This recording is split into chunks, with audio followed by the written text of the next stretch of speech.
Bah, des pourritures des médias, il n'y en a pas tant que ça, mais ils ont généralement la même tête, ça s'appelle des opportunistes, des arrivistes, et ils sont pas beaux généralement, parce que quand t'es pas beau dedans, bah, t'es pas beau dehors. Julien Cohen et Pierre-Jean Chalancon. D'une agressivité, d'une haine. Mais alors pourquoi je ne t'ai jamais vu sur le plateau de Touche pas à mon poste? Parce que je ne fais pas de buzz pour faire le buzz. L'alcoolisme mondain, c'est vrai que ça existe et on peut devenir alcoolique. Alors être alcoolique pour moi, c'est boire tous les jours. Moi, je peux te boire 3 bouteilles, 4 bouteilles de champagne dans une soirée.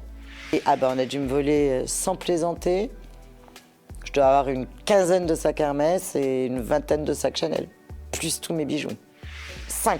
Celui avec qui j'ai couché là, le dernier en date, c'était mon 5e.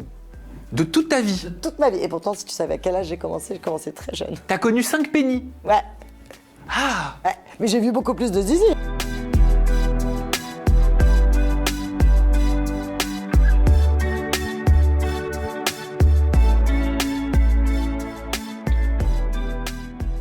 Caroline Margeridon, bonjour. Bonjour Sam. Je suis ravi de t'accueillir en interview en toute intimité. Moi, je suis ravie que tu m'aies demandé de venir parce que j'adore tes émissions, c'est de la bienveillance, c'est pas des fake news, c'est tout ce que j'aime. Et puis alors, ton décor, la folie, hein. Ah, bah je suis content que ça te plaise. Incroyable. Je sais que tu es extrêmement active à la télévision, bien sûr. Dans ta vie, c'est évident. Sur les réseaux sociaux comme jamais. Sur TikTok, n'en parlons même pas. N'en parlons pas, je viens de faire mon coup de gueule sur TikTok. Ah mais oui, t'as fait un coup de gueule. Pourquoi? Mais parce que je suis sur TikTok depuis peu de temps et je trouvais que c'était un réseau où j'avais peut-être pas cette clientèle de jeunes. Tu vois, j'ai beaucoup de jeunes, étonnamment, grâce à Affaires conclues, qui me suivent. Et je me suis dit, tiens, TikTok, c'est aussi une manière un peu différente d'Instagram, et voilà. Et je me suis rendu compte qu'il y avait des commentaires, mais des commentaires d'une violence de gens, mais complètement frappés, quoi. Et là, je me suis pris une paire de boules, j'ai pris mon téléphone, j'ai balancé une vidéo en disant, mais vous n'avez pas de vie. Comment vous pouvez être aussi agressif? Généralement, tu te le sais aussi bien que moi, les réseaux sociaux, ils sont cachés derrière des chats, c'est des pseudos, c'est des machins, ce sont des gens qui sont, mais limite dans la haine.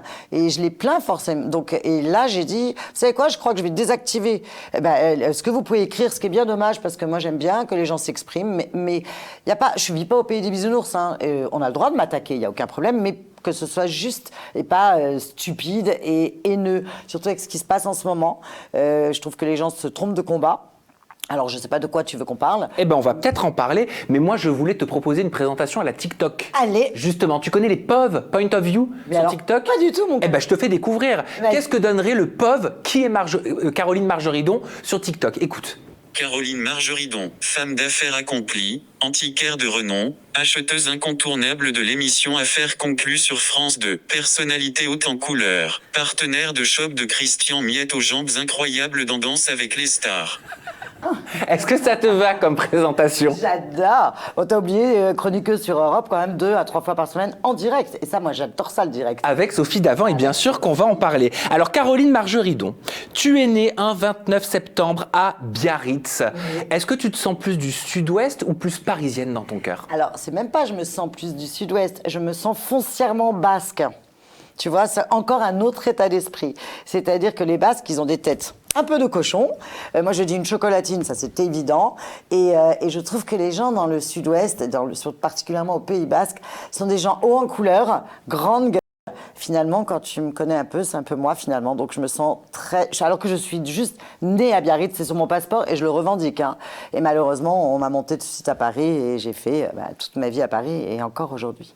Ta maman était antiquaire, ton papa était ingénieur des travaux publics, il s'est par la suite reconverti dans le journalisme. Un papa journaliste, est-ce que ça donne envie de bosser dans les médias? Mais écoute, la vie est très bizarre parce que j'avais une passion pour ma mère à l'époque et évidemment, j'étais tout le temps collée à elle et je voulais de toute façon être brocanteur. Moi, je voulais être marchande, je voulais être dans l'Antiquité depuis que j'ai 5 ans. Et j'avais un père qui était rédacteur en chef de Radio Monte-Carlo et à l'époque, les bureaux étaient rue Magellan dans le 8e. Et dès l'âge de 5 ans, je mettais le micro, l'espèce de casque là, et j'avais ce micro et je disais, parce qu'il était assez prout-prout ma chère quand il parlait, tu vois, il parlait comme ça, René Margeridon à l'écoute de Radio Monte-Carlo. Alors moi je l'imitais et je faisais Caroline Margeridon à l'écoute de Radio Monte-Carlo et je parlais pendant des heures dans un micro à des auditeurs totalement imaginaires. Tu vois, et je devais avoir aussi 5 ans. Donc finalement, la chance, c'est que je fais exactement ce dont je ne savais pas que je voulais faire ce métier, mais qui m'amusait quand j'étais enfant. C'est ça que je suis antiquaire et dans le monde des médias aujourd'hui, finalement. Comme ta maman et comme ton papa. C'est fou, ça. Et alors, tu as des origines vietnamiennes. Et oui, et ça Par ta aussi. maman. Je suis carteronne. En fait, ma mère est née en Cochinchine. À l'époque, le Vietnam, ça s'appelait la Cochinchine. Elle est née en 44 et elle est arrivée vraiment en boat people, pour le coup, avec mes tantes, mes grands-parents aussi. Et elle était très belle. Elle était particulièrement belle. Et pourquoi beaucoup de Vietnamiens ont atterri à Biarritz? Parce que c'est le même climat qu'au Vietnam, qu'à Saigon. Et tu vois, il pleut pareil, c'est un peu humide pareil. Et il y a presque les mêmes hortensias. Et quand elle a débarqué, elle devait avoir environ 7 ans. Et c'est là où elle a fait toute sa vie à Biarritz, c'est qu'elle a rencontré le fils du gros entrepreneur, l'entreprise Margeridon. Et ben voilà, ils se sont mariés. Tu viens d'une famille aisée, avec un grand-père homme d'affaires qui possédait une grande entreprise dans le bâtiment. Ça veut dire quoi? Ça veut dire que depuis petit, tu n'as jamais connu la galère financière? Tu n'as jamais, t'as jamais expérimenté ce que c'était de galérer à la fin du mois ou en milieu de mois? Quand j'étais petite, je m'en serais jamais rendu compte. C'est en grandissant que tu t'aperçois que tu as une équipe de polo à Deauville et que c'est normal. Que tu roules dans des voitures de luxe et que c'est normal. Mais ça, c'était pas moi, c'était mes parents. Voilà, ou mon grand-père. C'est-à-dire que moi, mon grand-père, il avait 4000 employés. Mais tu vois, par exemple, je pense que les valeurs qu'ils m'ont appris, c'est que moi, j'avais un grand-père qui était incroyable. Et tous les dimanches, à Biarritz, il avait une énorme propriété. Il ouvrait sa maison et il aidait tous ses ouvriers à faire l'administratif, les papiers, parce qu'ils ne savaient pas forcément ni lire ni écrire.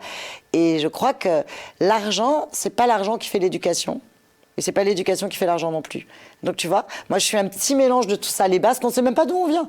Tu as un endroit en Mongolie, un petit village au bout de nulle part où ils parlent le basque. En fait, je crois que cette chance que j'ai, c'est d'être carteronne vietnamienne, basque. On parle pas de religion parce que c'est pas un ADN, la religion, je pense, en tout cas pas pour moi.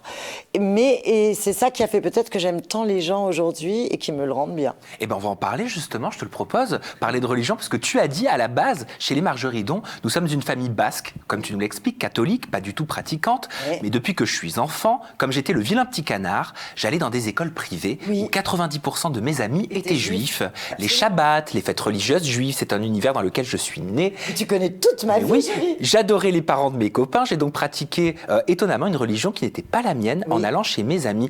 À quel âge, Caroline Margeridon, tu as souhaité te convertir au judaïsme? Alors je pense que depuis enfant, quand on me demandait quelle était ma religion, je disais juive, déjà.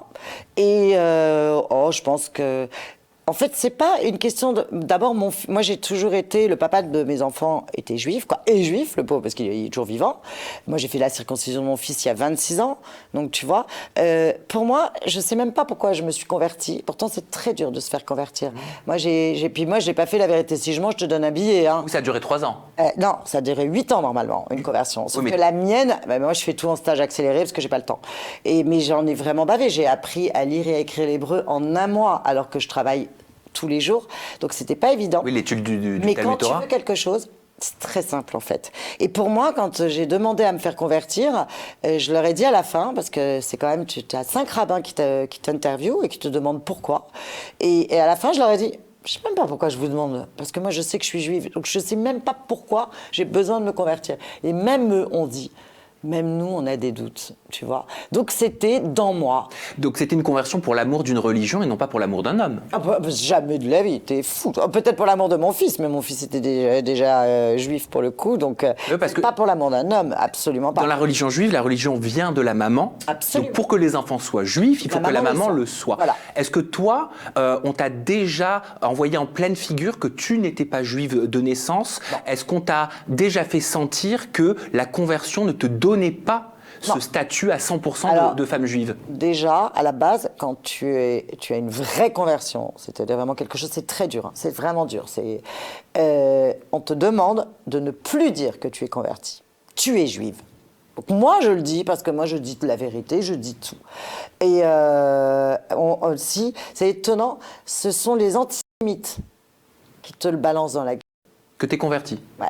Tu n'es qu'une convertie juive. Qu'est-ce que ça veut dire? Déjà ça, c'est incroyable à se prendre dans la tête, tu vois. C'est dur? Non, parce que ceux qui sont comme ça, je les connais pas. Donc moi, tu peux pas m'atteindre si je te connais pas. Quelqu'un que j'aime, peut m'atteindre. Mais tu vois, on parlera sûrement des réseaux sociaux après. Tu sais, la haine des gens, moi, ne m'a jamais atteint parce que ce sont des gens que je ne connais pas. Donc ça ne peut pas m'atteindre. Est-ce que c'est difficile aujourd'hui, Caroline Margeridon, d'assumer ses origines juives dans les médias, dans le conflit qu'on connaît, le conflit géopolitique? Beaucoup n'osent pas le dire, beaucoup n'osent plus en parler. Regarde ce qui s'est passé le 7 octobre. Moi, j'ai reçu un déferlement de haine quand j'ai soutenu l'Israël avec ce qui s'est passé le 7 octobre. Alors, n'exagérons pas. Mais on va dire qu'il y a 5% des gens qui me suivent, ou qui ne me suivent pas d'ailleurs. J'ai eu 5% de mes messages, mais avec des gros mots. Alors, on va y aller, hein, je balance. Hein. Espèce de sale pute, on va te violer, on va te couper la gorge. Mais un truc que j'avais jamais subi. Moi, je fais partie de ces femmes d'un certain âge qui sont sur les réseaux en autodidacte. Très souvent, mes enfants, ça les fait rire en me disant « Maman, tu balances des vidéos à 3h du matin, c'est n'importe quoi. » Moi, je le fais vraiment dans la bienveillance, pour le partage. Moi, je ne suis pas sur les réseaux pour montrer, je suis sur les réseaux pour partager. C'est hyper différent. Et c'est pour ça qu'on ne m'a jamais attaquée. Et là, quand j'avais posté le 7 octobre, donc du coup, et que je reçois ce déferlement de haine, ça m'a énormément choquée. Ça t'a blessé? Non. Non, moi, avant que tu me blesses, je t'explique, c'est pas demain la veille. Non, ça m'a choquée. J'ai essayé au début. Tu sais ce que j'ai fait? C'était terrible. Je prenais mes réseaux la nuit, parce que moi, je m'occupe de mes réseaux la nuit, et je disais, mais viens, espèce de sale lâche, je t'attends. Ce qui est totalement inconscient de dire ça. Parce qu'ils se cachent derrière des faux profils, des faux ceci. Et c'est la police. Il faut que tu saches qu'on est quand même super protégés sur nos réseaux. Qui m'a contactée en me disant, voilà, on voit que vous avez des gros problèmes, mais alors eux, ils ont peut-être les liens des gens qui sont des fous, et qui m'ont dit déjà, arrêtez de leur dire, viens, je t'attends. Mais t'as de la chance d'être contacté par la police, quand même. Incroyable, ouais, ça j'avoue que ça, c'est parce que t'es une personnalité. Oui, alors c'est dur de dire c'est parce que tu es une personnalité publique. J'espère que non. J'espère que les gens qui sont pas comme moi et qui ont même ce même genre de problème peuvent être aidés. Probablement, bien sûr, probablement, parce que mais moi je me laisse pas faire. Maintenant, faut pas se laisser faire, parce que moi, je défends toutes les causes. Tu parlais de tes enfants. En effet, tu as été mariée, Caroline Margeridon, avec Gérald Mossé, un célèbre jockey. Avec lui, hein. Ah, t'as pas été mariée? Non, moi, j'ai jamais voulu me marier. Ah, pourquoi t'as jamais voulu te marier? Parce que d'abord, j'adore mon nom, Margeridon, je trouve ça super joli. Je suis très macho dans l'âme. Et je voulais déjà que mes enfants portent mon nom. Donc, tu vois, c'est compliqué quand tu te maries. Et puis, on s'est connus jeunes, il voulait m'épouser. Il avait déjà eu un enfant. J'ai élevé ma petite... il avait une petite fille qui avait 2 ans. Et je voulais pas porter le nom de son ancienne vie, on va dire. Tu sais, je suis assez tête de cochon, moi. Et puis les Margeridon, il y en a plus, donc autant que mes enfants s'appellent comme ça. Et t'as confié, pour moi, la fidélité, c'est la base de l'amour. Ah oui. Et malheureusement, Et de la fidélité ne faisait pas partie du contrat avec le papa de mes enfants. J'ai l'impression que pas beaucoup de choses te font mal, tellement t'es dur comme un roc, mais l'infidélité, est-ce que ça t'a fait mal? Ah ben, j'ai pleuré pendant 2 ans et demi. Je faisais 45 kilos et je suis tellement crâneuse que je mettais des lunettes noires en disant que j'étais allergique au pollen, mais toute l'année, tu vois. Et oui, bien sûr que ça m'a fait mal parce qu'on s'est connus, on était jeunes, on avait 21 ans. Le jour où il m'a connue, il voulait des bébés. Je lui ai dit non, on va attendre de bien gagner nos vies. Lui, il commençait à très bien gagner sa vie. Après, mais on était fous, hein. On voyageait qu'en jet, comme des ados avec des moyens improbables. Et le jour où je lui ai dit, OK, on fait des bébés. On avait 30 ans, puisque je suis une cougar, il a 3 mois de moins que moi. Donc, on était encore. Donc, j'ai commencé à bien gagner ma vie, moi aussi. Et je lui ai dit, allez, on fait des bébés. Mais il savait ma vie, il savait qui j'étais. Puis, malheureusement, le jour où je me suis rendu compte, effectivement, qu'il m'a trompée. Mais tu mets pas 10 ans avant d'accepter de faire des enfants, si c'est pour le quitter, tout de suite. Donc, effectivement, il savait que la pire des trahisons pour moi, c'est l'infidélité. Parce qu'ils étaient en bas âge, hein, les enfants. Ils avaient 9 mois et 18 ans. Et tu le racontes, hein, tu les prends dans leur couffin. Ouais. Quelque part, tu pars du château dans lequel tu vis en pleine nuit, tu fuis. Ouais. Tu t'échappes. En fait, j'ai un truc en moi, tu vois, comme un fusible. C'est-à-dire que je sais qu'à un moment, je ne peux plus maîtriser. Je ne peux plus rien faire. Il m'a trompé, il m'a trompé. Là, pour le coup, je ne peux plus rien faire. Donc, ou je meurs dans moi. Et je me dis, je vais essayer de voir si je peux continuer, mais je sais que je ne pourrai pas continuer. Ou je pars. Et là, j'ai un truc improbable dans moi. C'est comme si tu n'avais jamais existé. Mais t'aurais aimé ne pas savoir? Évidemment. Mais bon, tu sais, les nanas qui se font genre, je ferme tes yeux, c'est parce qu'elles veulent pas savoir et elles acceptent. Maintenant, moi, j'avais cette chance de m'assumer financièrement déjà. Même si ça a été dur, hein, je suis repartie, j'ai arrêté les jets privés, tu t'en doutes bien. Mais je trouve que je préfère vivre dans un petit chez-moi, heureuse et être sûre de ne pas être trompée, que accepter parce que tu es dans un vrai confort matériel. Et toi, t'as déjà trompé? Jamais de la vie. Moi, Jamais de la vie. Jamais. Jamais. Parce que je ferai jamais à quelqu'un ce que moi j'aimerais pas qu'on me fasse. Et en plus c'est ça mon problème, c'est ce qui me fait très peur chez moi. Mais c'est peut-être ça, c'est pour ça que je suis toujours de bonne humeur d'ailleurs. C'est que le jour où tu tombes de mon cœur, c'est vraiment une expression qui fait peur à mes enfants d'ailleurs. Parfois quand ils font des bêtises, parce qu'ils en font, hein, je dis que c'est les meilleurs, mais ils rêveront pas, hein, ils font tous des bêtises. Et ils voient dans mes yeux et ils se disaient non mais on a peur qu'on tombe du cœur de maman, parce que si tu tombes de mon cœur, c'est comme si tu n'avais jamais existé. Donc ça ne peut plus me faire de mal et du jour au lendemain, je n'ai plus une larme qui coule. C'est horrible, hein. Ça me fait peur d'ailleurs. Mais c'est une manière de me protéger, finalement. Ton cœur, est-ce que quelqu'un a pu le séduire? Non. Bon, dernièrement? c'est bon, là. Non. Alors, n'essaye pas de m'avoir sur ce côté avec qui est Caroline. Tu sais que quand tu tapes sur les réseaux, sur Google, la première chose que les gens, quand tu tapes le nom de quelqu'un, par exemple, Oui. on va taper le tien, tu as vu qu'il y a les questions que les gens se Bien posent. sûr. La première chose, c'est avec qui est Caroline Margeridon? Caroline Margeridon en couple. Ouais, en couple. Bah alors Caroline Margeridon voilà. en couple avec qui? Et ben avec qui, les amis? Et ben voilà. Une femme peut-être? Ah non. Pourtant, non, pourquoi pas. Je voulais épouser Sophie, je lui avais dit, viens, on se barre toutes les deux. Et non. Bon, femme, garçon, moi, je m'en fous. Hein. L'essentiel, c'est d'aimer la personne. Hein. Je suis pas du tout anti, tu vis avec un homme, avec une femme. T'as déjà été attirée par une femme? Non. J'ai plein de copines lesbiennes. Quand j'étais petite, j'avais une boîte de nuit qui s'appelait l'Opium à Biarritz. C'était 2 lesbiennes qui tenaient l'entrée, qui étaient folles amoureuses de moi. Et du coup, grâce à ça, je rentrais sans payer. Mais non, jamais. Ça m'est jamais attiré. Non, mais tu sais, même les hommes. Je suis pas très. Tu sais, moi, j'ai couché avec très peu de personnes. Je préfère l'amitié que l'amour. L'amitié, c'est la vie. L'amour, je trouve ça. C'est-à-dire, genre, tu les comptes sur les doigts d'une main? En toute une vie? Ouais. Bah, le 5. Celui avec qui j'ai couché là, le dernier en date, c'était mon 5e. De toute ta vie? Toute ma vie. Et pourtant, si tu savais à quel âge j'ai commencé très jeune. T'as connu 5 pénis? Ouais. Ah! Ouais. Mais j'ai vu beaucoup plus de zizi, hein, parce que j'ai plein de copains qui sont pas pudiques. Hein. Mais coucher, 5. Doigt d'une main. Et il y a déjà eu des périodes longues entre 2 relations? Ah ouais. Mon record, ça a été 4 ans et demi. 4 ans et demi. Et pendant 4 ans et demi, tu ne fais rien? Bon, alors rien du tout. Qu'est-ce que tu veux que je fasse? Je sais pas, moi. Ah oui, j'ai genre joué avec des sextoys, tout ça. Bah, Non. ça existe. Ah non, mais, et puis je comprends. Mais non, franchement. En plus, c'est antiquaire. Il y en a qui datent du XVIe siècle. T'imagines, ils sont en ivoire. Ah oui, bah là, il faut que ce soit bien taillé. Hein. Ah la vache. non. Mais j'ai tellement une vie remplie que moi, je suis contre l'addiction, déjà. Donc, je ne vais pas être addict ni au jeu, ni aux cigarettes. Je sais pourquoi tu dis ça. C'est parce que t'as eu une maman qui a été addicte au casino, Ouais. au jeu, donc ça t'a marqué. Et une grand-mère. Et une grand-mère. Tu les as sauvés, enfin ta maman, tu l'as sauvée de la prison, je crois. Ouais. Ouais. Ouais. Et t'as épongé une dette de 8 millions d'euros quand même. Ah, dis donc, t'es vachement au courant. Ouais. J'ai mis beaucoup de temps. Mais comme j'ai aucune notion de l'argent, la vérité, ça va. C'est juste te dire qu'aujourd'hui, mes enfants sont propriétaires. Hein, mais moi, aujourd'hui, j'ai pris un crédit pour acheter un appartement beaucoup plus petit que dans lequel je vivais à l'époque, et que peut-être si j'avais pas payé toutes ces dettes, je serais propriétaire. Mais bon, franchement, tu sais, moi je dis une chose, Sam, et vraiment, j'espère que tes auditeurs peuvent le comprendre.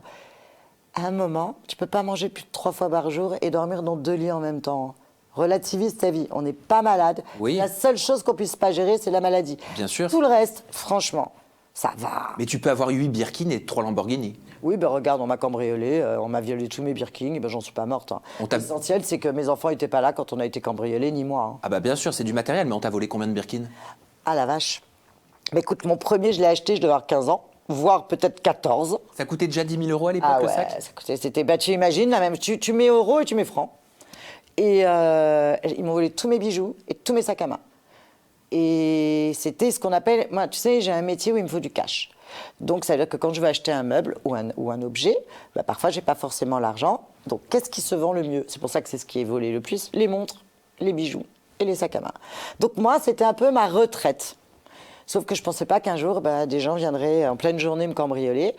Et on a dû me voler, sans plaisanter, je dois avoir une quinzaine de sacs Hermès et une vingtaine de sacs Chanel, plus tous mes bijoux. Ils m'ont volé, Une quinzaine. Ils m'ont volé de mes 16 ans à mes 54 ans d'économie. T'imagines? Donc ça représentait quoi? 500 000 euros? Ah, j'ai arrêté de compter à 500 000 euros. T'as arrêté de compter à 500 000 euros. C'était quoi? C'est horrible parce que tu vois, bizarrement, ça m'a rien fait. Ce qui m'a fait mal, c'est de voir mes enfants pleurer. Parce que mes enfants, ils me voient bosser depuis qu'ils sont bébés. Ils me voient partir tous les matins, rentrer tard le soir. Mais moi, j'adore ce que je fais, donc je me plains jamais. Et donc, ils savent que c'était de l'argent pour ma retraite. Moi, j'aurais pas de retraite, tu vois. J'ai jamais eu de fiche de paye. Et c'est dur de se dire que ça a plus touché mes enfants parce qu'ils avaient mal pour moi que... Et là, du coup, tu veux que je te dise... Bah maintenant, tant pis, on se restocke. Et encore, même pas. T'as plus envie à un moment de te dire, regarde là j'ai un sac beaucoup mieux. C'est une gamine qui fait des sacs véganes. Et quelque part, moi j'aide les nouveaux jeunes et on peut vivre sans un sac Hermès. Hein. Même si j'adore ça. Moi j'ai l'air hyper matérialiste, mais je ne le suis pas tant que ça. Je suis matérialiste parce que j'aime le beau, parce que c'est mon métier. Moi je vends du beau. Moi je te vends des meubles à 100 000, 200 000 euros. Hein. Et avant-hier, on était sur Europe 1. Et la personne on était avec Pascal Praud, qui raconte pendant la pub, tu te rends compte, Caro, j'étais chez des gens, ils avaient une table à 150 000 euros. Et il avait l'air extrêmement choqué. Et moi, je dis, c'est normal, parce que c'est mon métier. Ouais, c'est le prix d'un appart, quoi. Voilà, mais celui qui a une table à 150 000 euros, il n'a pas un appart à 150 000, je te rassure tout de suite.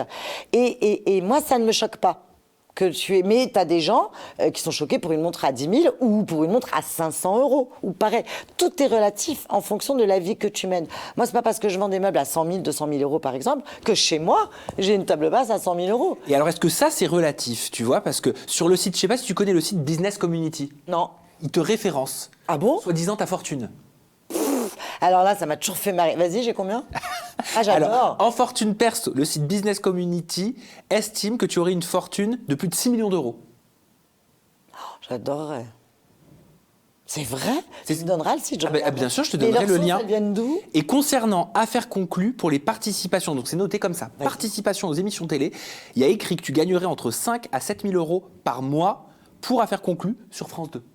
Alors, il faut que tu saches qu'affaires conclues, on est payé par jour. Pas par émission, attention. On est payé par jour de tournage, sachant qu'on tourne 6 émissions par jour. Donc évidemment que si tu tournes tous les jours, tu peux même rendre beaucoup plus. Mais ça dépend des journées de tournage que tu as. Donc ils ont dit combien? Entre 5 à 7 000 euros par mois pour les émissions affaires conclues. Écoute, ce que je sais, c'est que je dépense beaucoup, beaucoup plus. Tu dépenses combien par mois? Ah, écoute, j'ai le record depuis toujours. Parce que on a une espèce de tableur, et d'ailleurs, tu as une espèce de taré là sur les réseaux sociaux qui, je sais pas comment il fait, il nous les sort tous les ans, ce mec. Combien on a tous dépensé? Il met les objets que vous achetez? Ouais, on parlera pas de lui parce que vraiment, ça, c'est encore des pourritures des médias. C'était dingue parce que du coup, j'étais sur mon bilan et c'était vrai. Et j'avais dépensé en une année à peu près 310 000 euros. Et c'est qui cette pourriture des médias? Je vais pas te donner son nom, on va lui faire de la pub. Mais je le connais. Ah, j'en ai aucune idée, j'espère pas. Des pourritures des médias, il y en a pas tant que ça, mais ils ont généralement la même tête, ça s'appelle des opportunistes, des arrivistes, et ils sont pas beaux généralement, parce que quand t'es pas beau dedans, t'es pas beau dehors. Bon, cherche. On va voir si on en passe certains en revue peut-être tout à l'heure. Voilà, vous nous direz dans les commentaires de cette vidéo, mais pour l'heure, je voulais faire quand même un petit point qui est important. Tu me parlais de tes enfants tout à l'heure. Mes bébés. Et alors, oui, tes bébés. Et j'ai lu, concernant tes enfants, que selon certains médias, oui. Alors, ils indiquent que tu as apporté une éducation non conventionnelle à tes enfants. Ouais. Tu aurais raconté avoir soumis tes 2 enfants et leurs amis à des tests urinaires jusqu'à leurs 20 ans pour t'assurer qu'ils ne prenaient pas de drogue. Et encore, quand je te dis 20 ans, tu vois, mes enfants, ils sont comme moi. Ils ont l'amitié à vie. Donc, ils ont leurs copains depuis la petite école. Et donc, ça veut dire qu'aujourd'hui, ils ont 25 et 26. Leurs copains, qui sont toujours leurs copains et qui sont toujours mes bébés, puisqu'ils viennent toujours chez moi, me disent, dis donc, t'as dit jusqu'à 20 ans. Moi, j'ai un souvenir, à 22 ans, tu m'as fait le pipi test. Donc, tu vois, même leurs copains. Donc, je crois que ça a été même encore plus loin. Ouais, jusqu'à 22 ans, je dû leur faire. Comment tu faisais ça? Tu leur demandais de faire pipi sur des languettes? Non, c'est génial. C'est un peu comme les tests de grossesse. Bon, ça, tu peux pas savoir ce que c'est. Si tu fais pipi dans un bol et tu mets le test et dedans, tu as des barres. Et alors, quand ils étaient petits, je faisais ça dans des petits pots et après, ils étaient grands, donc c'était dans des saladiers. Et comme je n'avais aucune confiance en eux, c'était dans mon salon. Mais t'avais peur de quoi? J'ai très peur de la drogue parce que moi, je suis de la génération LSD. Moi, j'ai des copains sida. J'ai des amis qui sont morts avec la peau qui tombe en lambeaux et parce qu'ils se sont fait des shoots et qui se sont transmis des maladies. Mais tu peux pas, toi, tu peux pas vivre ça. Mais moi, je l'ai vécu. Je l'ai vécu. J'ai des amis qui sont morts dans mes bras. Ils avaient la peau qui tombait en lambeaux. Donc, tu vois, c'est quelque chose qui m'a beaucoup marqué. Et j'ai eu très peur de ça. Très peur de cette drogue. J'habitais à Saint-Cloud. J'allais dans les écoles dans le 16e. Et il y avait beaucoup de drogue.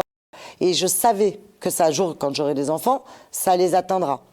Et comme j'avais pas confiance en eux, j'avais peur que ça puisse leur tomber dessus, dès l'âge de 10 ans, pipi test. Mais écoute, la pharmacie avenue Kléber riait, pensait que je faisais du trafic de pipi test. Parce que les parents qui n'osaient pas le faire à leurs enfants me téléphonaient pour me dire « Tu peux le faire à mes enfants ?» Donc je devais faire une quinzaine de pipi tests par semaine. Et tu mets ça, et il y avait la cocaïne, l'herbe, le shit et des médicaments, tu sais, GHB, machin, enfin je sais pas quoi, là. Parce que alors je connais pas toutes les drogues d'aujourd'hui. Toi, t'as déjà pris de la drogue? Jamais. Alors moi, j'avais pas de chance, j'avais une sœur qui était gauchère, qui avait 11 mois de plus que moi, et qui était très maladroite et qui fumait des joints. Et alors, est-ce que ça m'a beaucoup perturbée? Probable, parce qu'aujourd'hui, elle a été diagnostiquée bipolaire, et il est prouvé que le joint, tu sais, quand les gamins te disent « Non, mais un joint, c'est moins dangereux qu'un verre d'alcool, etc., etc. » Peut-être, sauf qu'il est prouvé que tu sais que jusqu'à 25 ans, ton cerveau, il n'est pas fabriqué. Et que si tu fumes des joints, surtout avec les merdes qu'il y a dedans, parce que c'est pas l'herbe qui a été prise, dedans il y a plein de cochonneries, ça peut te bousiller ton cerveau et te rendre bipolaire, te rendre ceci et cela. Donc c'est quelque chose qui m'a vraiment fait du mal. Moi je roulais des joints à ma sœur quand j'étais enfant, et je m'en souviens toute ma vie, j'avais des parents qui rentraient dans ma chambre, alors elle fumait un coup de l'herbe, un coup du shit, et moi je suis très adroite de mes mains. Moi je te fabrique de la plomberie, de l'électricité, je te retapisse un fauteuil, je te fais un verre au tampon, je suis très manuelle. Et elle l'était pas, et je me souviens, je brûlais du shit dans ma chambre, ça puait, mais tu sais même pas comment, à l'avance pour elle, parce qu'elle n'y arrivait pas, et j'avais des parents qui rentraient dans ma chambre et qui disaient oh, « Elle pue ta nouvelle eau de toilette », et je me suis dit, si un jour je suis grande et que je deviens aussi débile qu'eux, pipi test dès le début. Alors c'est peut-être ça qui m'a traumatisée. Et alors c'est dans Danse avec les stars qu'on découvre un corps de rêve. Arrête. Même si non, mais c'est horrible ce que tu dis, ça y est. Ah si Caroline, même si on remarquez que je suis jamais en pantalon. Moi. Même si on l'imaginait, ce corps de rêve, beaucoup se sont accordés à dire incroyable, le corps de Caroline Margeridon à presque 60 ans. Ouais. Moi je voulais savoir cette notion de à presque 60 ans, ça vexe ou c'est un compliment? Écoute, moi j'ai démarré à 15 ans, ne l'oublie pas. Et j'ai toujours eu des amis beaucoup plus âgés que moi. Donc j'ai toujours été le bébé. Toujours la petite. Donc j'ai toujours menti sur mon âge, moi. À 15 ans, je disais que j'avais 27 ans. J'adorais cet âge. Donc t'en as 72. Donc je devrais, voilà, m'en rajouter un peu. Et à partir de 30 ans, j'ai assumé mon âge. Et le fait d'être une femme, parce que c'était dur. Moi, j'ai travaillé dans un monde d'hommes dès le début. Donc, et puis, je suis un petit mec à la base. Tous mes amis disent, Caro, c'est un mec dans un corps de femme. Hein. Donc ça, c'est quelque chose que j'assume. Et c'est vrai que quand tu vis dans le milieu des brocanteurs, des antiquaires, des monteurs, moi, j'ai monté les plus gros salons d'antiquaires pendant 35 ans. Donc, t'es avec les monteurs en chapiteau à 6 h du matin. Tu bosses qu'avec des mecs. Je travaillais qu'avec des hommes politiques. Moi, j'allais voir Chirac. Je rentrais dans son bureau quand il était maire de Paris. J'allais voir Sarkozy quand il était maire de Neuilly. Bon, on parle même pas des maires du 16e ou des. Bon, je faisais beaucoup de salons et c'est eux qui me donnaient mes demandes, qui me donnaient pour organiser, il fallait une autorisation. Et je me suis rendu compte qu'à 15 ans, j'étais vraiment une fille, quoi. Donc, je me suis pas imposée, parce que je n'aimais pas les jupes. C'est à Dupanloup, quand on m'a enfermée chez les bonnes sœurs une année, on m'a obligée à mettre une jupe. J'ai toujours été en pantalon pour déjà me protéger du regard des hommes qui étaient plus âgés que moi, et il fallait que je sois un peu crédible. Donc déjà, il y a eu ce côté, je me mets en pantalon. Et c'est devenu une habitude. Voilà. Et puis j'adore ça, les pantalons. Je trouve ça facile, c'est pratique, etc. Alors c'est vrai que Danser avec les stars, ça a été très compliqué. Il faut que tu saches que quand je me suis habillée, je ne me suis pas regardée dans le miroir. C'est en me regardant à la télévision que j'ai vu que j'étais en jupe la foufoune à paillettes, qu'après j'avais une robe hyper moulante ouverte jusqu'ici. Mais je te promets, j'ai essayé de regarder, mais pas parce que je me suis dit quand même, moi je trouve que j'ai vachement bien dansé. Mais c'est vrai que ce physique, je l'assume total, hein, t'as remarqué, je suis vraiment bien dans mes pompes, moi. Mais et me demande pas d'où il vient, parce que je ne fais vraiment pas de sport. D'ailleurs, si un jour tu interviews Christian, et fais-le parce qu'il est tellement drôle et exceptionnel. Christian Miette. Ah, mais il m'a appris à marcher d'abord et à me tenir comme une femme. Alors, je sais me tenir comme une femme, mais c'est vrai que ça a été compliqué et beaucoup de gens m'ont... Maintenant, c'est plutôt sympa d'entendre... alors voilà ce que je te parlais sur les âges. Je me mélange un peu. À partir de 30 ans, j'ai assumé mon âge et à 30 ans, j'ai dit la vie commence à 30 ans. Puis à 40 ans, je trouvais que j'étais encore mieux. Donc j'ai dit la vie commence à 40 ans. Puis à 50 ans, je trouvais que la vie était encore mieux. Donc j'ai dit la vie commence à 50 ans. Et là, bientôt 60, donc je vais dans 3 ans, je te dirai la vie commence à 60 ans. Et tu as déclaré, Caroline Margeridon, je bois 15 fois plus qu'un mec, je ouais, mange 10 fois plus qu'un Ouais. mec et je ne fais aucun sport. Ouais, Est-ce que c'est honteux, c'est honteux, je te jure, c'est honteux. Et vraiment, tu peux demander à tous les gens qui me fréquentent, parce que je suis vraiment un livre ouvert, mais moi j'adore recevoir, je suis très entourée. C'est honteux, la génétique, c'est honteux. T'as toujours été à l'aise avec ce corps? Toujours. Toujours. Alors là, moi, j'ai toujours... Même quand j'étais enceinte, puisque j'ai été 18 mois enceinte, puisque mes enfants, je voulais des jumeaux, donc ils ont 9 mois d'écart, tu pleurais de rire. Et j'avais un ventre comme ça, mais je voyais pas mes pieds, parce que moi, j'ai des tout petits pieds, tu sais, je fais du 37. Et donc, de dos, j'étais normale, et devant, j'avais un ventre comme ça pendant 18 mois. Voilà. Et après, ton ventre, il s'en va. Donc, tu sais... alors, parfois, je dis arrêtez de faire des régimes. Parce que moi, j'ai eu des copines qui étaient comme moi quand j'étais enfant, et leur mère ou leurs parents disaient ouais, il faut que tu maigrisses, etc. Il n'y a rien de pire que de se dire fais un régime. Tu fais un régime, tu es sûr de reprendre le double. Et assumez-nous. Il faut assumer son corps, moi, je Mais pense. l'alcool, ça fait grossir normalement. Alors, attends, alors, pour de vrai, je ne bois que du champagne, du blanc de blanc, et avec beaucoup de glaçons. Comme Muriel Robin. C'est vrai? Ouais. Ah, je l'adorerais la rencontrer, Muriel. Qui disait auprès de Léa Salamé qu'elle était alcoolique mondaine, fut un temps. Ouais, ben c'est un peu vrai. Parce que moi, quand j'organisais mes salons, à 11h du matin, les gens venaient boire du champagne dans mon bureau ou dans les stands. Donc, quelque part, ça s'appelle de l'alcoolisme mondain. Moi, tu me verras jamais boire seule chez moi, si je suis toute seule. Ah, par contre, je suis avec des copinous, vas-y, Toto. Mais alors, l'alcoolisme mondain, c'est vrai que ça existe et on peut devenir alcoolique. Alors, être alcoolique, pour moi, c'est boire tous les jours. Moi, je peux te boire 4 bouteilles de champagne dans une soirée. Non, mais c'est horrible. Je suis jamais saoul. Je suis jamais saoul. Et je t'assure que moi, j'ai des potes qui ne boivent pas. Donc, ils se rendent compte si t'es bourré ou pas. Je suis peut-être un peu plus euphorique. Et encore, moi, je suis toujours euphorique. Donc, mais je suis capable de ne pas boire pendant 1 mois. Donc, pour être alcoolique, à mon avis, c'est boire tous les jours ou te dire un matin « j'ai envie de boire ». Ça doit être ça, être alcoolique. Donc peut-être de diluer avec beaucoup de glaçons, on appelle ça des piscines. Parce qu'on dit souvent, quand tu es alcoolo, tu bois un verre d'alcool, un verre d'eau. Un verre d'alcool, un verre d'eau. Alors comme moi je mélange tout ça, finalement peut-être que je ne suis pas alcoolique. Mais l'alcool, ça fait grossir quand tu bois peut-être des alcools très forts. Tu vois, du whisky, des choses comme ça. En fait, ça fait gonfler, je pense. Pour revenir brièvement sur Danse avec les stars, c'est ta fille, qui a poussé un coup de gueule concernant ta participation et surtout ton élimination, puisqu'elle a dit « Tu as tout déchiré, maman. Je suis si fière de toi et de ta prestation. Tes notes n'étaient absolument pas méritées. » Est-ce que toi, tu trouves que tes notes n'étaient absolument pas méritées? Alors, écoute, ma fille, elle a le même caractère de merde que moi, voire pire. Autant son frère, c'est un chou, je dis pas que Victoire est méchante, loin de là, mais Alexandre a tendance beaucoup à passer, etc. Victoire déteste l'injustice. Elle a vraiment, alors là pour le coup, un vrai ADN puissance 1000. Donc elle a trouvé que c'était réellement injuste. Oui, parce qu'ils ont assisté à toutes mes répétitions, mes enfants. Tu vois, le matin, je me réveillais, je me réveillais tôt. Moi, je suis pas du matin parce que je m'endors jamais avant 4 heures.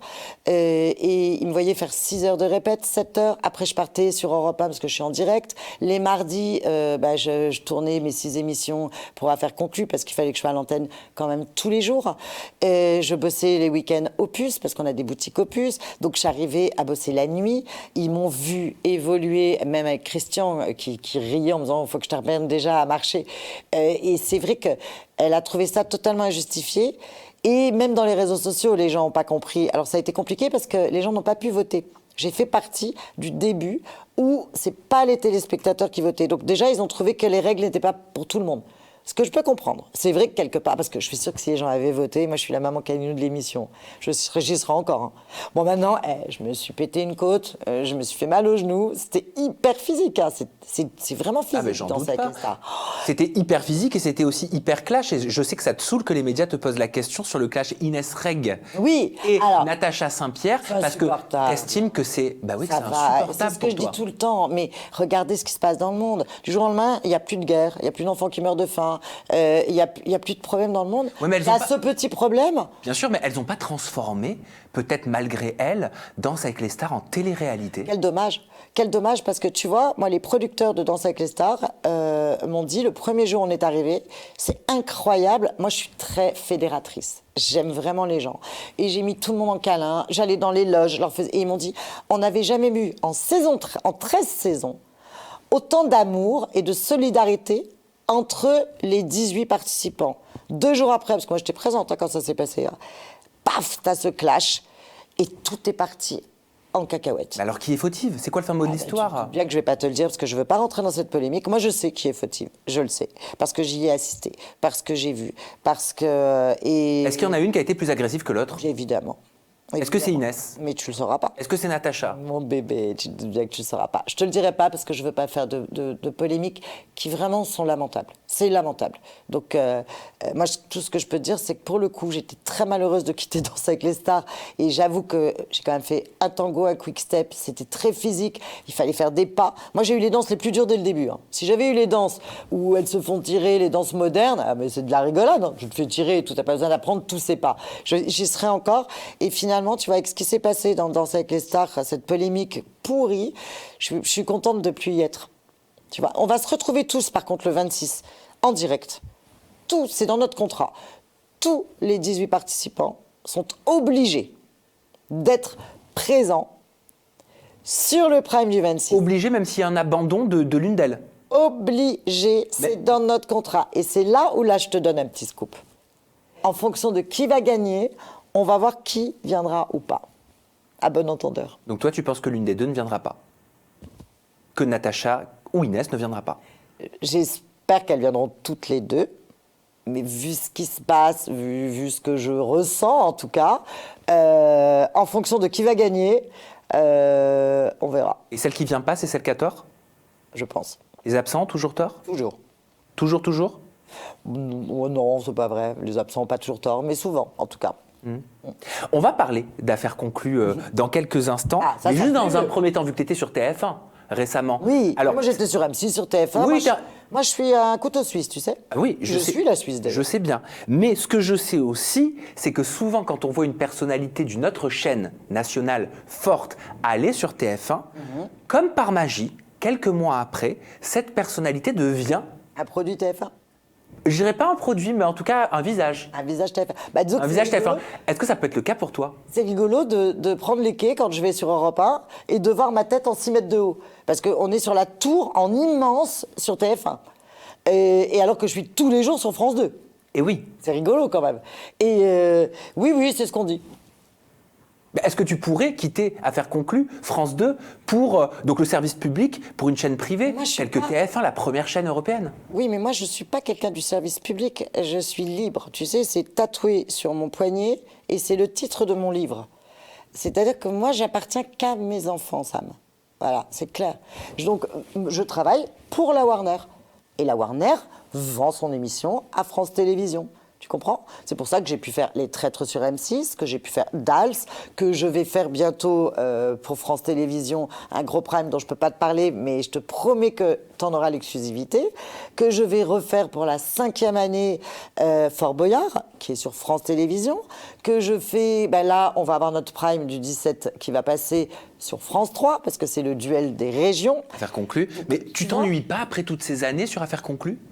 Alors, tu peux pas t'ennuyer sur Affaires conclues pour une raison simple. La marchandise, bon, c'est vrai qu'elle est un peu redondante, un peu à un moment, surtout quand on lance des modes comme tout le XXe siècle et qu'on a lancé, parce que quelque part, on a créé des modes.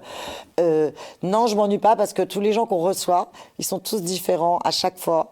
C'est mon métier, hein, je te rappelle. Moi, j'ai cette chance de faire mon métier à la télé et pas faire de la télé pour faire un métier. Ça, c'est très important. C'est peut-être pour ça que je suis rentrée si vite dans ce monde et que toutes les chaînes et tous les producteurs font appel à moi. C'est comme si c'était une évidence, puisque comme tu as pu voir, on a démarré, on était 7 marchands. Aujourd'hui, je crois qu'on est 30. Il y a un turnover entre ceux qui se font virer, ceux qui sont ceci, tu pleures de rire. Et moi, j'y suis toujours. C'est parce que tant que je m'amuse, je reste. Et je m'amuse, et en plus, j'adore l'équipe. J'adore l'équipe. Ils ont été difficiles, les départs des emblématiques tels que Pierre-Jean Chalençon, qui avait commencé l'aventure à faire conclure, ou encore Julien Cohen pour toi? Bah, écoute, moi, eux, ils ont démarré en septembre et moi, ils sont venus me chercher en octobre, donc j'ai tourné en novembre. Donc tu vois, ils étaient à l'antenne depuis 3 mois, on va dire, avant que j'arrive. Le premier jour de tournage, ça s'est tellement mal passé qu'à l'époque, on tournait 4 émissions par jour, mais on était habillés pareil pendant 2 jours. Donc il fallait revenir le lendemain. Et le premier jour de tournage, moi j'avais lu mon contrat, contrairement à d'autres, et j'avais vu que Warner peut te virer du jour au lendemain, comme moi je peux partir du jour au lendemain. Moi ça me va, là, dans ces cas-là, je te le signe, le contrat. C'est donnant-donnant, c'est honnête. Exactement, c'est équilibré. Exactement. Et comme j'avais vu que je pouvais partir du jour au lendemain, tu te doutes bien que, et ça s'est tellement donc mal passé, le premier jour de tournage d'Affaires conclues. Mais pourquoi? T'imagines, Mais pourquoi c'était mal il y a passé? 7 ans. Tellement ils avaient été méchants avec moi. Mais qui? Julien Cohen et Pierre-Jean Chalençon. D'une agressivité, d'une haine, d'une espèce d'ironie. En plus, je comprenais pas, parce que moi j'arrivais là-dedans, on m'a posé derrière un desk. Heureusement, il y avait François, qui est ébéniste, qui fait l'émission de Comme eux depuis le début, que je connaissais très bien. Et François, je le connais depuis 35 ans. Qui a été là un peu pour... Et encore, moi je m'accroche pas à quelqu'un. Je me suis dit, mais c'est quoi ce truc? Mais vraiment, je m'amuse pas. Et il y avait tous les producteurs qui étaient là, à l'époque. Et je suis arrivée à la fin du tournage, donc les 4 premières émissions, en leur disant, au fait les bébés, je vous le dis, j'ai enlevé mon micro, je leur ai donné, je leur ai dit, c'est la dernière fois que vous me voyez, je reviens plus. C'est quoi cette émission? Mais attends, mais qu'est-ce qu'ils t'ont dit pour que tu poses ton micro et que tu veuilles pas revenir?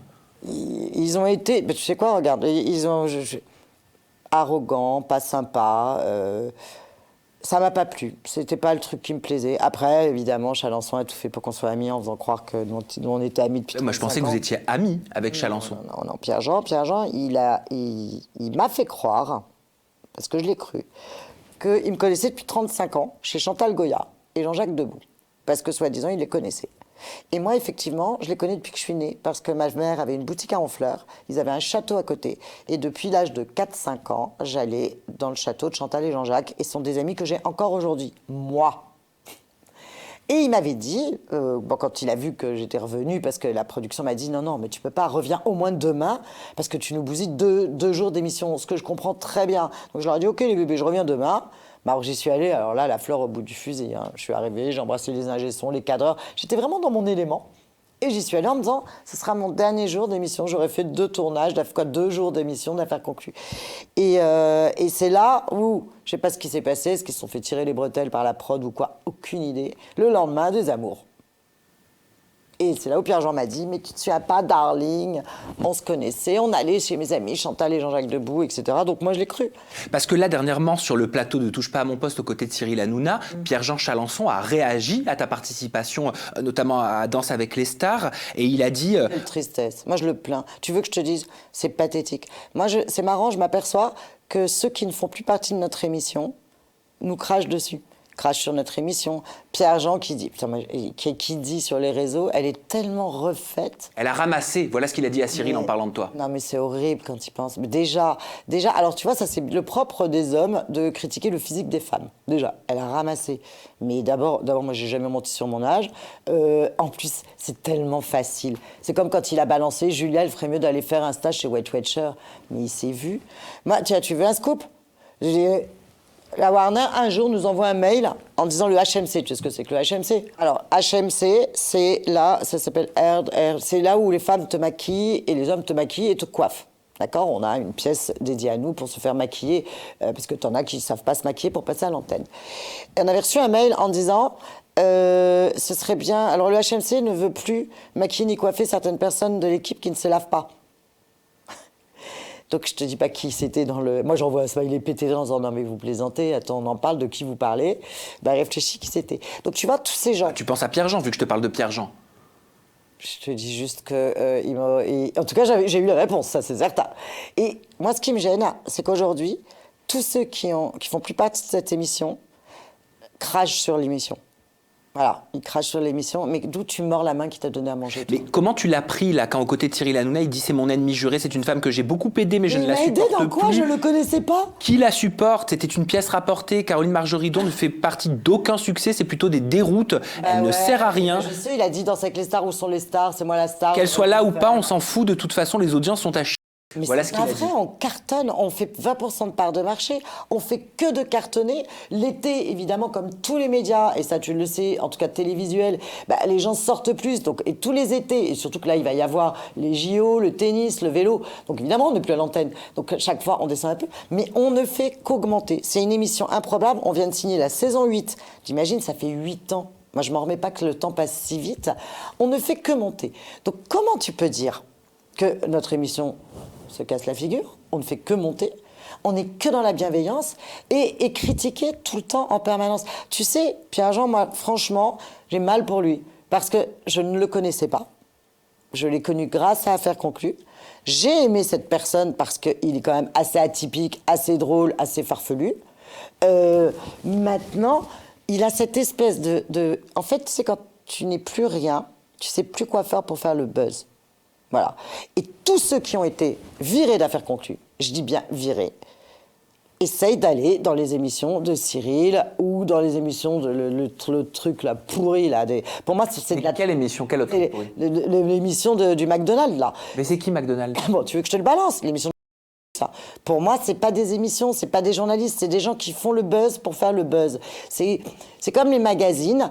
Toujours à scandale avec les gros titres, mais en fait, tu t'aperçois qu'il n'y a rien dedans. C'est des gens qui ont besoin qu'on parle d'eux et unique. Et donc, moi, je ne réponds pas pour une raison simple.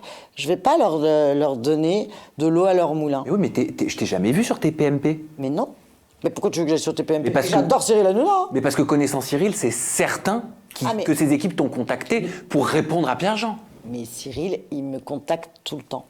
On a nos portables. Moi-même, parfois, je le regarde à la télé et je lui envoie des messages. Mais alors pourquoi je ne t'ai jamais vu sur le plateau de Touche pas à mon poste? Parce que je ne fais pas de buzz pour faire le buzz. Moi, je vais dans les médias pour les bonnes choses. Qu'est-ce que j'ai besoin de... Je vais me justifier par rapport à des gens qui, les pauvres, ont besoin d'exister. Mais est-ce que c'est parce que France Télévisions te bloque pour TPMP? Du tout.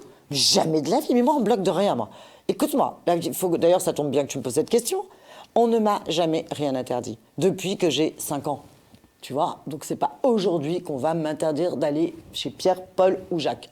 Je suis mon propre patron, je fais ce que je veux et j'essaye de le faire bien. Mais si t'adores Cyril, pourquoi tu vas pas chez lui? Parce qu'il est où l'intérêt d'aller chez Cyril pour parler de gens qui n'existent pas et qui n'attendent que ça pour qu'on parle d'eux? Si tu regardes bien les médias, lui, ça fait 4 ans qu'il a été viré. On parle de lui parce qu'il a parlé de moi. Et dans quelques jours, ce sera comme un soufflé. Là, il y en a eu un autre qui a recommencé à aller dans la même émission de merde. Et bien pareil, les médias ont reparlé de lui alors qu'on ne parlait plus de lui. Et ça recommence. Et même Cyril m'a appelé en me demandant est-ce que tu veux venir pour parler de ça?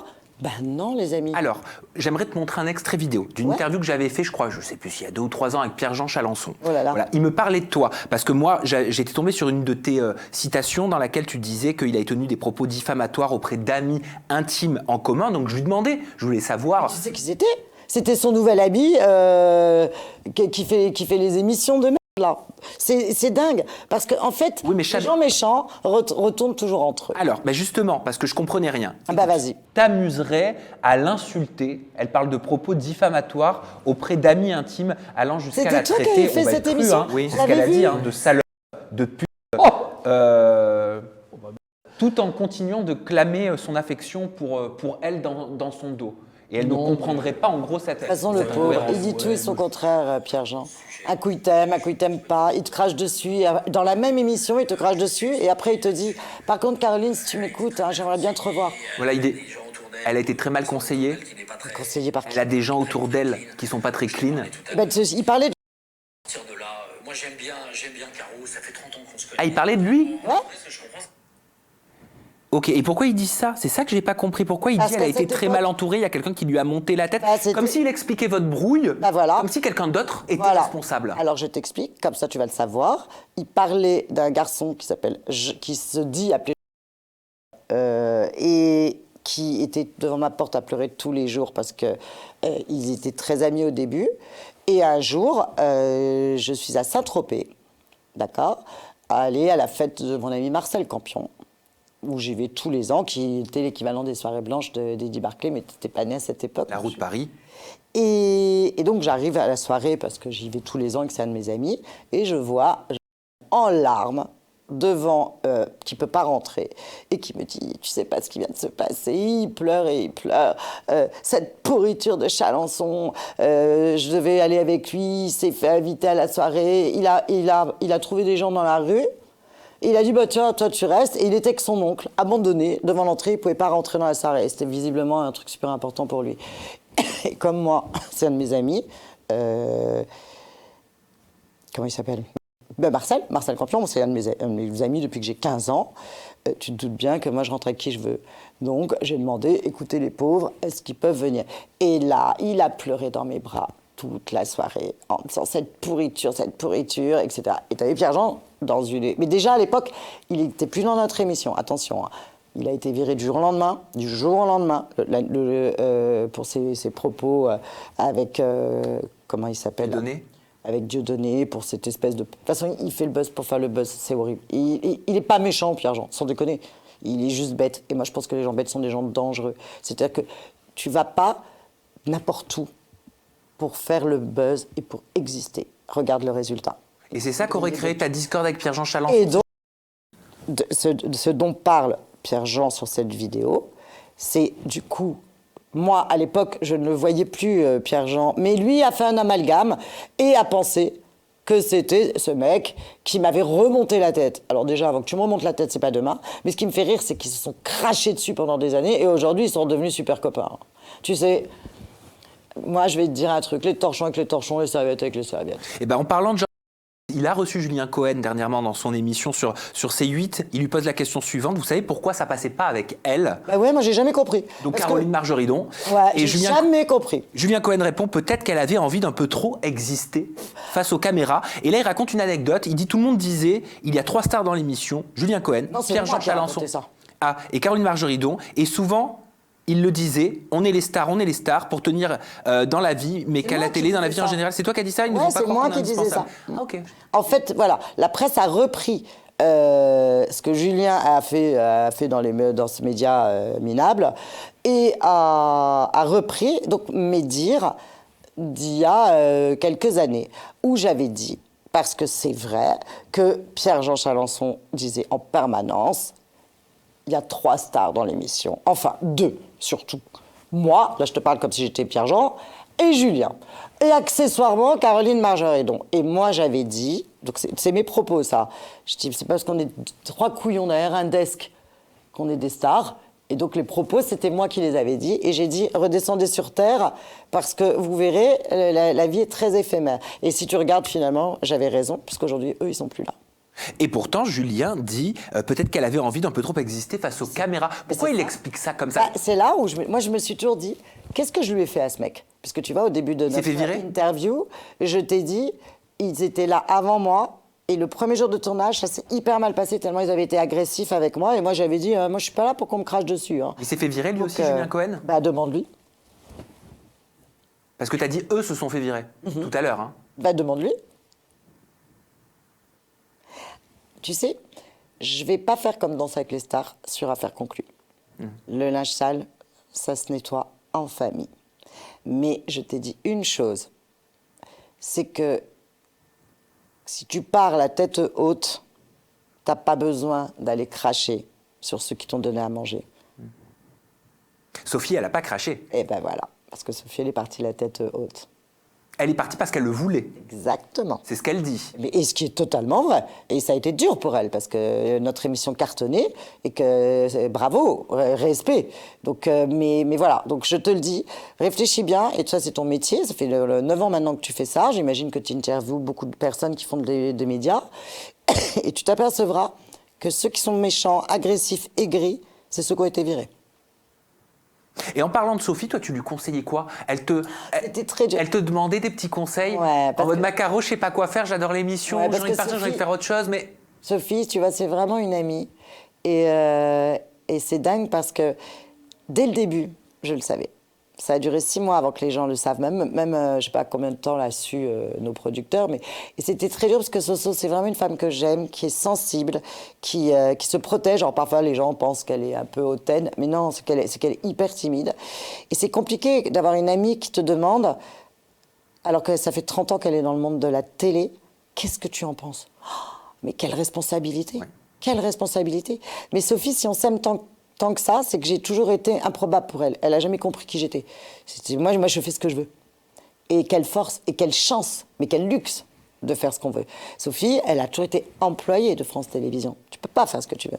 Moi, j'ai toujours été employée de moi, donc je fais ce que je veux. Et c'est pour ça qu'on s'est tant aimé, parce qu'elle elle adore ce côté, j'ai des coups. Donc, elle avait besoin de me le demander. Et là, j'ai pas pu lui répondre, je lui ai juste dit, Soso, comme tu dis si bien, tu vas avoir 60 ans. Tu as toujours rêvé d'avoir une émission en direct. Tu as toujours rêvé de... Comme elle l'a dit si bien, sur toutes mes émissions de France Télévisions, on m'a mis là. Voilà. Que là, c'est Europe 1 qui l'a appelé, qui l'a désiré. Et je lui ai dit, à toi de voir. Qu'est-ce qui va t'éclater dans ta vie? Donc, et voilà, j'ai juste dit ça. Et je pense c'est vrai qu'elle, tu sais, quand on est sur Europe, on a des écrans de télévision. Et c'est très bizarre parce qu'il y a toutes les chaînes et il y a du coup Affaires conclues. Et on est aux mêmes horaires. On est de 16h à 18h. C'est-à-dire, et je vois Sophie qui regarde les écrans et qui regarde quand même Affaires conclues, tu vois. Donc c'est... Sophie, elle aurait rêvé de garder les deux, mais c'était pas possible. Tu peux pas avoir une quotidienne, bien sûr. Elle l'a demandé. Et la Warner a essayé de demander à France Télévisions. Et France Télévisions a tout fait pour essayer que ça fonctionne. Mais là, c'était pas possible. Tu peux pas gérer une quotidienne de 2 heures, en ayant en plus un invité la dernière heure, travailler tes sujets et tout, et tourner autant que ça. Je te rappelle qu'on a 2 inédits par jour sur France, sur Affaires conclues. Donc, et je crois, je l'ai jamais vue encore aussi belle et aussi épanouie. Et c'était donc évident, c'était cousu de fil blanc que vous travaillez ensemble aujourd'hui sur cette émission Sophie et les copains. Alors, je t'avoue que Soso, c'est mon ami, on part en vacances ensemble, on se voit, on se fait des bouffes, même que nous deux dans mon jardin, parce qu'elle cuisine super bien et moi je sais pas cuisiner à part ouvrir les bouteilles de champagne. Et elle m'en avait pas parlé, cette coquine. Et je t'avoue qu'en septembre, quand Europe 1 m'a téléphoné pour me demander de rentrer chroniqueur chez eux, je me suis dit, elle est incroyable cette Sophie, elle m'en a même pas parlé. Tu vois? Et c'est la directrice des programmes qui m'a contactée. J'ai même pas passé de casting. Je suis arrivée, ils m'ont mis le casque des Télétubbies. Vas-y Toto, en direct. Et au début, ils nous ont testés parce qu'on était plusieurs. Et aujourd'hui, je fais pratiquement 3 jours par semaine. Hein. Et tu te régales. Et aujourd'hui, ça se passe bien. Je me souviens de Sophie au mois de janvier qui disait que les débuts étaient un petit peu difficiles. Ça a été dur. C'était pas évident d'installer une émission. Mais t'inquiète pas, Paris, c'est pas fait en une journée. Soso, tu sais, puis alors tu te doutes bien que la presse méchante, ouais, c'est un scandale, la pauvre, elle s'est cassée la gueule, elle aurait jamais dû et tout. Mais on démarrait de zéro, donc déjà, ça peut être que monter. Comment on peut dire qu'on tombe alors qu'on démarre de rien, déjà? Tomber permet de monter de toute façon. Exact, déjà, quand t'es en bas, tu peux que remonter. Mais nous, on démarrait de zéro. Donc, de toute façon, on n'était que plus. On n'était pas moins. On démarre de zéro. Et aujourd'hui, tu sais qu'on marche super bien. Et l'émission, elle est drôle, elle est bienveillante. Les chroniqueurs, ils sont top, c'est des vrais pros. La seule pas pro, comme d'habitude, c'est moi. C'est une énigme, le monde de la télé et même le monde de la radio. C'est-à-dire que, tu vois, c'est là où on parlait d'ADN au début. Peut-être que, pourquoi? Quand j'étais enfant, il y a une dame qui m'avait regardé dans la main. Moi, je ne crois pas du tout à ce genre de choses. Ancienne, voyante. Et qui m'avait dit, vous finirez dans le monde de la télé. Mais je vais avoir 15 ans, tu vois. Et ça m'est revenu à l'esprit il y a peu de temps, parce que je me suis dit, c'est dingue qu'à chaque fois que je fais une émission de télé sur toutes chaînes confondues et maintenant de radio, à chaque fois, les producteurs me disent, c'est incroyable. Moi, tu fais pas... Moi, c'est des one-shot. Hein, que je n'ai pas besoin de refaire et refaire et refaire et refaire. Comme si c'était un ADN. Et donc, finalement, cette dame, elle avait peut-être raison. Eh ben, je suis ravi qu'on ait pu, au cours de cette interview en toute intimité, venir à la rencontre de l'ADN de Caroline Margeridon. Caroline Margeridon, merci pour tout. Merci de m'avoir accueillie. Bon, j'espère que ça va pas faire des petits scandales dans la presse à scandale. Mais maintenant, moi, j'assume tout ce que je... t'es libre. Ah là là, si tu sais. C'est écrit sur ton poignet, c'est le titre de ton livre. Ouais. Bon, alors voilà. On te retrouve sur tes réseaux sociaux. Ton compte Instagram et ton compte TikTok, c'est Caro Margeridon. On te retrouve également sur Europe 1. Avec le point bleu, hein, parce qu'il y a plein de faux comptes. Bien sûr. Ça me rend dingue. Le certifié, on te retrouve également également sur Europe 1, côté de Sophie Davant, dans Ouais. Sophie et les copains, en direct, et également bien sûr dans Affaires conclues. Et puis tu vas me retrouver dans Fort Boyard, tu vas me retrouver... Enfin là j'ai plein d'actu et Ça n'arrête pas, ça n'arrête pas. Et j'adore ça. Tu ne vas plus dormir. Exactement. Allez, on se retrouve très bientôt avec une nouvelle personnalité, toujours des confidences en toute intimité. D'ici là, prenez soin de vous et n'hésitez pas à dire aux personnes que vous aimez, que vous les aimez, c'est très important. Bye bye.